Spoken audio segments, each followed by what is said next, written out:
Hi, happy Thursday, everyone. Welcome. I am Meredith. I am here with our message for the 13th of June, 2024. We got Sawyer's Path Tarot on the table, and what a shuffle it was. We have the sun in Gemini, the moon is in Virgo, Pluto's hanging retrograde, of course, till October, and we're tuning into the energy atmosphere. So take a look. We got quite the card party here. Let's get into it.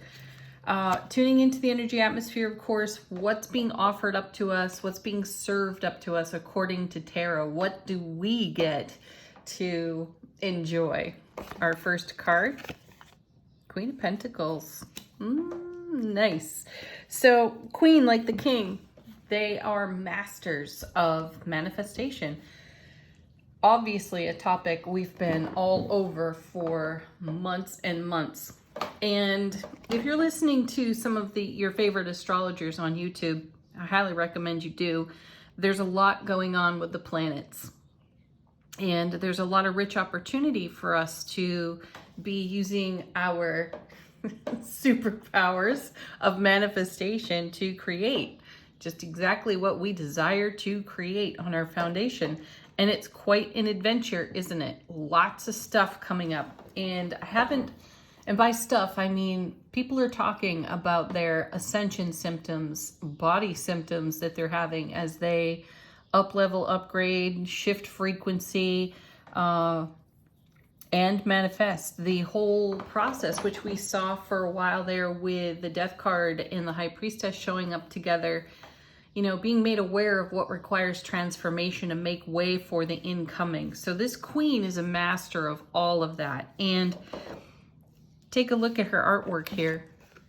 This is one of my favorite things in Sawyer's Path deck. She's got a thought bubble with a vision for what she is in manifestation with. She's holding the Ace of Coins there, loaded with great love, opportunity, gateways, doorways of opportunity opening. And then look at her background. It's very similar to her thought bubble. Pure manifestation card right here. She is the divine feminine in the suit of coins. She's considered queen of home and hearth. And what I like most, as I was just saying about the card, is that if she can see it, she can create it. So she is visualizing. Super powerful. So bring your visualization gift to your manifestations. See it. Make it happen. All right, what is she paired with? Ooh, ouch. Nice, the Three of Swords. This card, honestly, in the personal one-on-one readings, there's an eye roll and a heavy sigh that comes with this card every single time you turn it over. Like, oh, no, not again. So let's put some positivity on this card. Let's show this card some love, because we do need more love, not less, in these situations. What is the Three of Swords all about? It's pain, loss, and sorrow of the past. So it's less than favorable experiences, though this card shows up when we're taking stock of our silver linings, because this is a past energy, which means that we get to review and reconsider how we feel about past experiences, don't we? Because they shape our now. And every pain, loss, sorrow, challenge, less than favorable energy has a blessing with it. So you want to ask yourself, if you've got some Three of Swords energy popping up, how was I spared by this really challenging energy in my past, right? How was I spared? And then a better question is, do a hindsight review and ask yourself, what are the blessings that came out of that? So if I can acknowledge what I was spared when I look at all sides of the experience or experiences, how did those experiences inspire the now, where I can dream bigger and create that bigger dream for myself? So have some compassion for your Three of Swords life experiences, because they're super influential for what's in the now. And one of the things we've been talking about recently is our behavior and our habits. if we habitually think of a prior experience that was less than favorable in a super negative way, are we growing past that thought? Are we even challenging that thought, or are we just tolerating and living with that energy? When more love could be taken up that space in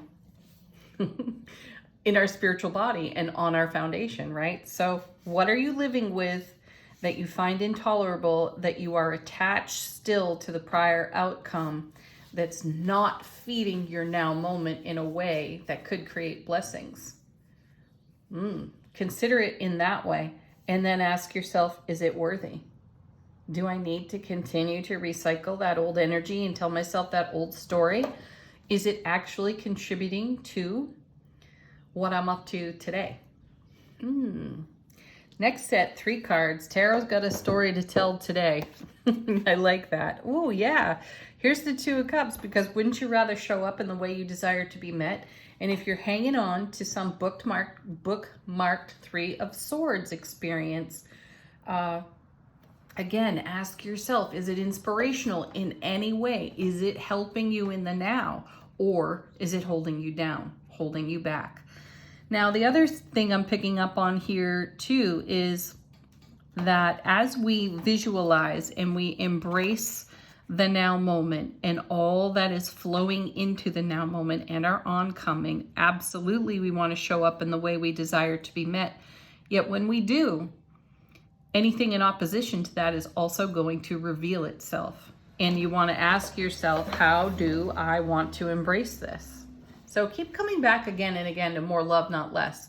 So let's just say, here's an example. There's a person in your past that you've had some really challenging or ugly experiences with, or you're still wounded from a breakup you had, right? And every time you think of that person, you've got some kind of grumble going on. And is that helping you? Right? So shift the energy, decide to choose yourself, have some gratitude, say thank you to that person, thank you to that experience. I know, and a bunch of you just like, whoa, no, I can't say thank you to that. Well, if everything happens for us, not to us or at us, right? If everything's happening for us, then those experiences can be neutralized and just seen as experiences, and then you can ascertain your growth, your strength, your expansion, your choice, your manifestation, all of it. What do you believe, and what are you habitually believing or hanging on to that could keep you at the starting line rather than in the flow with the divine all, in the grace of allowing to receive the blessings that you're dreaming about? Consider that 3 of Swords a potential fly in the ointment, the reminder of, what can I make of this? What can I do with this energy? How do I work with it, grow with it, expand with it? Be stronger than any experience you've ever had. Be courageous, right? And show up in the way you desire to be met. It takes great vulnerability to do that, especially when you've had pain, loss, and sorrow of the past. You've likely gone through all the self-comfort that was required, the TLC that was required, though you may still be grumbling over a past experience. And these cards are showing up right now to let you know that it's there so you can make more of it, do something powerful with it. Next, we have excellent cards. Whoa, 8 of Swords. A mental trap. Challenge your mental traps. You know, you subtract this 3 from this 8, you're going to get the 5 of Swords, and that's a pretty serious inner debate going on, an inner battle. So give yourself the grace to work this out and make change. If you subtract the 3 from the 8, you get the 5, and 5s are all about change and alchemy. What kind of divine alchemy do you require to settle this energy and use it for your divine power, right? Get into your divine power and leverage that on the vision that you have for yourself. with unconditional love, kindness, and compassion. Set yourself free. No one's coming for you in this scenario of the 8. You know, this woman has the blindfold and the ropes, and she's standing in the circle of swords. She has the ability to free herself. That's what the reminder on this card is, in especially in relationship to this 3, because let's say this is a scenario with another person and it ended unfavorably. That person's not coming to set you free. Only you have that ability. So check it out. What's next? Oh yeah, there's the Hermit. The Hermit's going to show you what's in your subconscious. He's going to, you know, hold the lantern of enlightenment and shine that light into the subconscious so that you can see exactly what part of that mental trap you are responsible for. Now, obviously, there may have been consequences from an interaction or an experience with another person or circumstances, right? And there's nothing to be done about that. It's already come to pass. Though you may be living with the energy. What are you going to do with that energy? How are you going to use it for you? And, you know, the Hermit is all about a quest. A quest beckons. So we are being beckoned into the quest and adventure of taking a look at the very things that we hang on to that were unfavorable. So let's upgrade them and ask ourselves, if this is still circling around in our thoughts 400 times a day or however many times a day, right? What can we do with that? If it's there, how do we leverage it? How do we transform and transmute that energy into something that makes us even stronger? Next set, 2 cards we have. Wow. Oh, I was hoping this card would show up because I saw that 2 of Cups there. And here's the Star card. And I said moments ago, what does it take to show up in the way you desire to be met? Great vulnerability. And that's what the Star card is partially about. She's nude on this card because she has nothing to hide. You have nothing to hide, and your subconscious in a way is hunting you down so that you can take a look at your 3 of Swords, 8 of Swords, and do something profound with that energy. Maximize it. And the Star, nice, is paired with the Moon. Beautiful combination there, because something is emerging from the depths of our soulful presence. And the Moon is borrowed light of the sun, and we're seeing things in a different light, Hermit, and we're looking at things differently. And by taking stock of all of our experiences, not just our 3 of Swords, 8 of Swords experiences, but all of them, and you weigh them out on your own personal scales, you're going to discover that your 3 and your 8 are way, way smaller than all of the blessings that have come your way.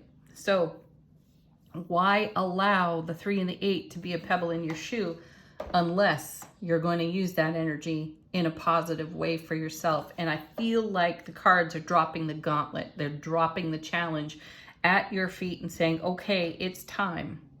And it's a neutral energy. It's not about, hey, get over yourself. Hey, get over the fact that you had this really shitty life experience. It's more about, hey, how can you turn that challenge into an aspect of your greatness, right? Let that emerge. Let that rise to the surface with the Moon. Get vulnerable with yourself. If you can't be vulnerable with you, who can you be vulnerable with ever, right? Ooh, let's see what's next. Seriously, I just got goosebumps over that. There's the 4 of Wands, because this is what it's all about.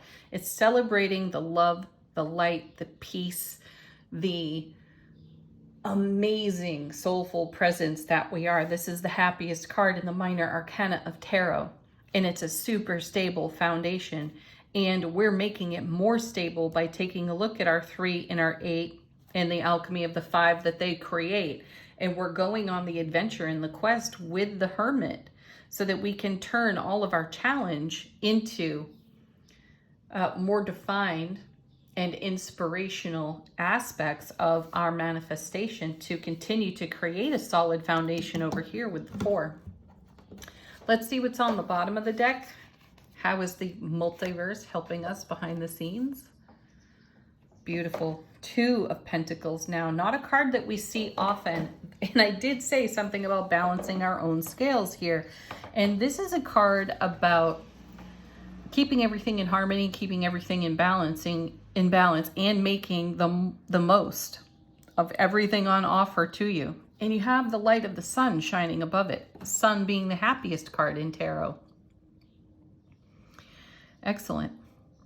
And the Queen is aware of this. The Queen can take a look at her 3. She can take a look at her 8. She can make the changes in the divine alchemy to harmonize and balance everything on her 4 of Wands foundation. It takes enlightenment. It takes a willingness to be vulnerable, as I mentioned before, because vulnerability is going to engage our courage. And we are going to go deep into our adventure of creating our 4 of Wands. Next. Now the Knight of Wands. See, lots of fire, lots of passion here with these wands. There's ambition, drive, motivation, creativity, skill, talent, all of it coming together. And more fabulous artwork in this deck is the sight line here with this particular knight. He's got a target. And we've all got a manifestation target. And he's looking right at it. Now, this knight is considered one of the most unpredictable in tarot, and knights move energy between cards. So this knight is bringing harmony and balance and great happiness, and it's in his sight line. Now, he might take a circuitous path getting to his destination, though that's all part of the grand design too. So go with the flow and allow. Whoa, look at that. What's he looking at but the Emperor? Top of tarot, divine masculine, take action type of energy. He's tapping the knowledge base here of all of his experience, all of his wisdom, and he's channeling that into his journey, which is an excellent energy to be in, especially when you're questing here with the Hermit into your own subconscious and taking a look at some of this stuff over here with the 3 and the 8 and creating the divine alchemy required to make change for yourself so that you can emerge from the energy of the moon with your faith and your vulnerability intact to celebrate your life on a super strong foundation of the 4 of Wands like an Emperor. Whoa, that's just awesome. And then the King of Swords, fantastic. The King and the Queen of Swords are exceptionally decisive. They're all heart. They make some tough decisions. And this King may be a nod to the 3 and the 8 of Swords as well, saying, you know, or repeating for us, let's make the most of the challenges because they have strengthened us and they have shaped us in the now. So let's use that energy decisively with the take action powerhouse energy of the Emperor. And then the 8 of Wands. Ooh, we are heavy with wands today. Excellent. We're going to need that fire. We're going to need that creativity and passion to love the heck out of our 3 of Swords, 8 of Swords, and maintain our faith and our vulnerability and our courage. Excellent. This is incoming information as well here with the 8 of Wands. So this could be divinely channeled information coming to you through your intuitive blessings.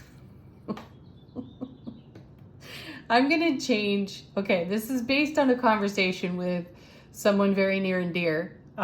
They suggest, instead of saying intuition, call it all-tuition, because it encompasses all of our clairs, claircognizance, yeah, I can say it, clairaudience, clairvoyance, and so on. So use your all-tuition and tune into the incoming messages. And we have been encouraged over and over and over again to listen to our intuitive blessings. And here it is showing up in the 8 of Wands, which is also, by the way, a double 4 of Wands, super stable, exceptionally happy, foundation. This is also a marriage card. This is how energy gets woven together and creates a new fabric or a new layer of strength on our foundation here. This is why the Three of Swords, Eight of Swords is showing up, so that we can take a look at anything that would be less than stable and strong for our foundation, and we can use our divine alchemy to create a much better life experience. So have gratitude and appreciation for your Three of Swords, Eight of Swords, because that is a tremendous power, divine power, for us to tune into so that we can make more out of every experience in our life and be blessed by it. Angel answers. If you've got a question, looking for confirmation, put it to the deck. Let these cards bring you an answer. Our first card. Ask for help from others. Absolutely. You know, if you've got a Three of Swords, Eight of Swords, and you just need a sounding board, call your bestie.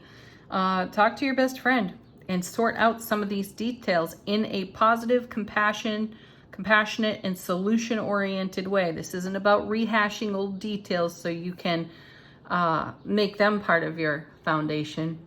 Instead, upgrade, up-level that energy and be positive about it. There's a lot to be gleaned from all of your experiences.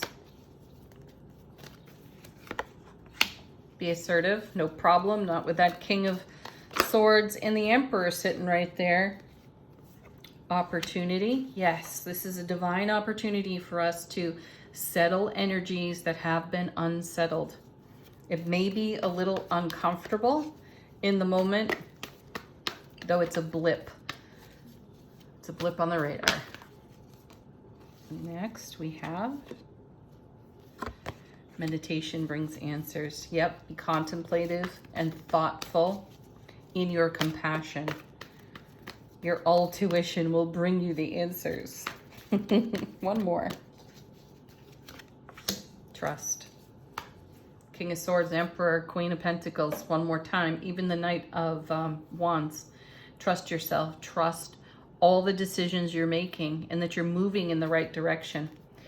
Final word on the reading from Soul Power. How is our soulful presence speaking to our waking consciousness, our human waking consciousness? Ooh, I just had one flip over in the shuffle.